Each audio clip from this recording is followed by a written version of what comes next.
Hello everyone, welcome back to मेरो another episode. अनि तपाईहरु सबैलाई स्वागत छ मेरो मे 25 ब्लग रियाक्सन भिडियोमा। अनि रासोपाको मेम्बरहरूले दिएको थकलाई रिप्लाई म रियाक्सन गर्न जाँदैछु। गाइज एउटा कुरा भनौँ, एमाले कांग्रेस पत्ता साफ भने एमाले कांग्रेस के हो बारा। रासोपालाई एउटा सजेसन जे लिनुस् तपाईहरु हैन, 2074 मा एमाले र माओवादी मिलेर बहुमतको सरकार बनाएको एमाले कांग्रेसलाई काम गर्नुस् भनेर नेपाली जनताले दिएको हो। तपाईहरुले गर्नु भएन। 2084 मा हुने चुनाव 2082 मा सरेर एमाले कांग्रेस तपाईहरु पत्ता साफ हुनु भइसक्यो। अब रासोपा त्यो लेभलमा पुगेको छ, तपाईहरुलाई छुट छैन, बिल्कुल पनि छुट छैन। 74 को एमाले बन्न, 64 को माओवादी बन्न तपाईहरुलाई छुट छैन है। प्लिज देश विकास गरिदिनु होला। तपाईहरु यो नसुन्नुस् कि संसदमा बोल्ने अपोनेन्ट कोही पनि छैन है। हामी जनता छौं, हामी नेपाली जनता छौं, तपाईहरुको अपोनेन्टमा बोल्ने। यदि तपाईले नराम्रो गर्नुपर्छ भने आउँला ठडाउने यो हामी छौं के, यति विचार गर्नुस् है। त्यही हो। ल लेट्स गो भिडियो हेरौँ। Let's start now video. गभर्नरको नियुक्ति प्रक्रिया देखेर लाज पनि लजाउँछ, तर हाम्रो सरकार लजाउँदैन। सरकारको कुनै फेरबदल केही पनि अहिले हुँदैन, तर सरकारले गर्नुपर्ने डेलिभरी जसरी गर्नुपर्ने हो त्यसरी गर्न सकिरहेको छैन। यो सरकारले काम गर्न सकेन भन्ने अनि फेरबदल पनि गर्न हुँदैन भन्ने यो कस्तो मजाक हो कि काम गर्नु पर्यो, होइन भने छोड्नु पर्यो। गुड यार, काम गर्न कि छोड्नु पर्यो obviously हैन, कि त काम गर कि त छोड, यति हो कि तपाईहरुलाई। काम गर्न पनि नसक्ने अनि कुर्सी पनि ओगटेर बस्ने कांग्रेसको देखाउने दाँत गगन थापा अनि चपाउने दाँत चाहिँ शेरबहादुर देउवा र आर्जु राणा भए। अनि यिनका रंगमञ्चमा बेतालको कम्मर मर्काउने चाहिँ गृहमन्त्री रमेश लेखक। क्या रमाइलो छ गाठे। राजनीतिमा रुचि हुँदैन, उ राजनीति व्यक्ति हैन। राजनीतिमा रुचि हुनु त सबैको पर्यो, तपाईको पनि पर्यो, मेरो पनि पर्यो। बच्चैदेखि हाम्रो स्कुलमा राजनीति सिकाउनु, कोही टाढा बस्न सक्दैन, कोही पनि टाढा बस्न सक्दैन। राजनीति बुझ्नु पर्छ, तर काम गर्ने बेलामा चाहिँ राजनीति गर्नु भएन। काम गर्ने बेला राजनीति। एउटा सानो इक्जाम्पल के, एउटा ठेकेदारले हैन काम गरेछ, यदि मानौ त्यो पार्टीको मान्छे छैन भनेपछि त्यो ठेकेदारले त्यो काम गरेको त्यो पासै हुँदैन, पैसै पाउँदैन कि। अनि राजनीति गर्नुपर्ने हुन्छ, अनि भ्रष्टाचार गर्नै पर्ने हुन्छ कि। त्यसलाई घुस खुवाएर अनि पास गर्नुपर्ने हुन्छ त। बिचरा मेहनत गरेछ, पैसा नपाएस के गर्नु पर्यो। किन केही त अप्सन हो, केही नहुनुभन्दा त कि त गर्नुपर्ने हुन्छ नि। मर्नुभन्दा पौलाउनु बेस भने जस्तै 0 पैसा आउनुभन्दा घुस दिएर पास गर्न बाध्य हुन्छन् कि। त्यही भएर यस्तो नहोस् रासोपा, प्लिज है। तपाईले केपी शर्मा ओलीको किन आलोचना गर्नुभयो बताउनुस् त, जति जान्न चाहन्छन्। मैले केपी शर्मा ओलीजीको धरहरा त उहाँले बनाएको हो नि, होइन?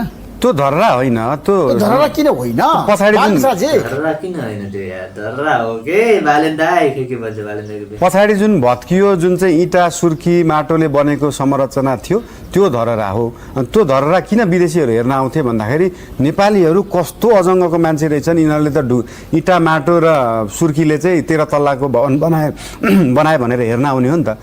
तपाईको कङ्क्रिटको टावर त जसले पनि बनाउन सक्छ, हाम्रो भन्दा राम्रो टावर अमेरिकामा चोकचोकमा छैन नि त।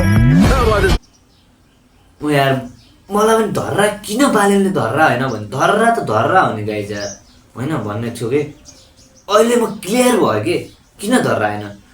पहिलाको धरहरा माटो सुर्खी इँटाले बनेको थियो, दिस इज धरहरा। अहिलेको चाहिँ गिट्टी बालुवा हो नि त। इन्डियामै छ त्योभन्दा ठुला चोकचोकमा छ भने, अनि त्यो धरहरा पनि त्यसलाई हेर्न जानु होइन नि। भ्यू टावर पनि होइन यो, किनकि काठमाडौँमा योभन्दा ठुलो एउटा होटल छ कि है, भ्यू टावर पनि होइन। त्यही भएर ठिकै भने रहेछ। म धरहरा किन भनेन भन्ने माथि, तर ठिक छ, धरहरा नै हो है। धरहरा होइन, सेतो टावर हो है।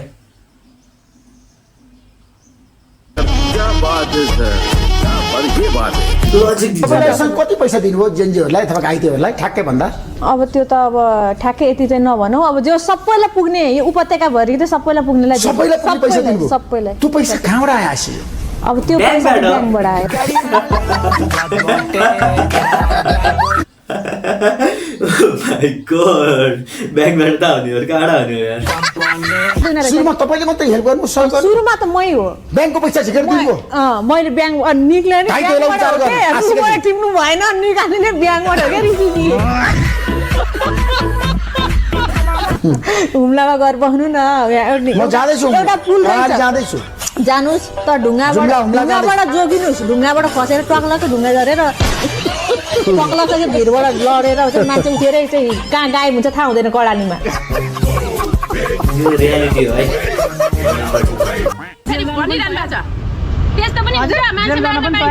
अनि 14 वर्ष मान्छे जेल बसेर उहाँ प्रधानमन्त्री भइरहेछ म जानु कुन ठुलो कुरो भयो त म गठबन्धन सरकारलाई जे गर्नु छ 31 महिनासम्म गरी भ्याउनुहोस् गर्नुहोस् चल्या छ लडाइँ दुईटा गभर्नर बनाउनुहोस् न एउटा बिचौलिया ह्यान्डल गर्ने एउटा नोटमा सिग्नेचर गर्ने बनाउनुहोस् अर्को काम पनि गर्नुहोस् यो 31 महिनाको बिचमा त्यो छापिएको नोटमा हुन्छ नि आफ्ना चुनाव चिन्ह राख्नुहोस् गुड यार बाटो बनाउने ठेकेदार स्थानीय जनप्रतिनिधि र सडक विभागको सेटिङले गर्दा यो मुलुकको अरबौं रुपैयाँ सत्यानाश हुन्छ फेरि अनुगमन गर्ने र प्रतिवेदन दिने चोरहरू यति बाठा हुन्छन् कि कुरै नगरौँ यहाँ मैले चोरहरू भन्ने शब्द प्रयोग गरेँ आई थिङ्क यो चोरहरू भन्ने शब्द अलि गलत भयो महाचोरहरू म त चोर भनेको सच्याउँछ सोचेको छ म चोर बाटो यार सिङ्गापुर अमेरिका चाइना बेलायत सबै प्रधानमन्त्रीहरू देशका अति उत्कृष्ट विद्यार्थीहरू मात्रै प्रधानमन्त्री भएको छन् एउटा उदाहरणको लागि बेलायतको विगत 70 वर्षदेखि सम्पूर्ण प्रधानमन्त्रीहरू अक्सफोर्ड विश्वविद्यालयका छन् नेपालको विगत 70 वर्षदेखि कुन चाहिँ हाम्रो सफल हाम्रो मन बुझ्ने प्रधानमन्त्री हामीले कुन चाहिँ पायौँ तपाईँले कहिले विस्थापित हुने यो चाहिँ 8 वर्ष अगाडिको भिडियो है 8 वर्ष अगाडि प्रचण्डलाई भोट नहाल भन्ने तपाईँहरू आज त्यही प्रचण्डको पछि लाग्नुहुन्छ ल कहाँले पछि निर्वाचन तपाईँले के भन्नुभएको थियो अनि पुराना उम्मेदवारलाई पुराना पार्टीको उम्मेदवारलाई हराउ भन्ने तपाईँ होइन केपी शर्मा ओली शेरबहादुर प्रचण्ड हराउनुपर्छ भने क्याम्पिङ गर्ने तपाईँहरू होइन तपाईँ इन्टरभ्यू लिन लागि दिनला तपाईँको पार्टीका नेताहरू कहिले शेरबहादुर कहाँ जान्छन् अहिले त्यही केपी शर्मा ओली चाहियो तपाईँहरूलाई फेरि अनि गजबको पार्टी रहेछ क्या राष्ट्रिय स्वतन्त्र पार्टी मेरो भनाइ चाहिँ त्यतातिर हो क्या हरिजीले भन्नु सक्छ भन्दैन मोरे नि भन्ने तपाईँ नै भन्नु तपाईँहरू कहाँ हुनुहुन्छ लिपुलेक लिम्पियाको बारेमा तपाईँले बोल्नु लिपुलेक लिम्पियाको बारेमा बोल्नुपर्छ सो अनि अहिले चाहिँ रासोपाको सरकार 100% रासोपा सरकार अनि बाइलेन शाह प्रधानमन्त्री हुन लागेको छन् प्लिज हामी सुदूरपश्चिमको पीडाहरू बुझिदिनु होला पूर्व मेचीदेखि पश्चिम महाकालीसम्म विकास हुनुपर्ने हुन्छ सो रासोपा प्लिज देश विकास गरिदिनु होला हामीलाई पुरै विकास पनि होइन कि अबको 5 वर्ष तपाईँहरूको हातमा छ होइन नभत्काउनुहोस् नबिगार्नुहोस् केही पर्सेन्ट बनाउनुहोस् है केही पर्सेन्ट भए पनि देश बनाउनुहोस् तपाईँहरूलाई अब शुभकामना छ हामीलाई शिक्षा स्वास्थ्य कृषि हाइड्रो पावर यो 4वटामा लगानी गर्नुहोस् देश विकास गर्नुहोस् है thank you so much bye bye guys see you in the next video अब हामी अर्को भिडियो लिएर आउनेछौँ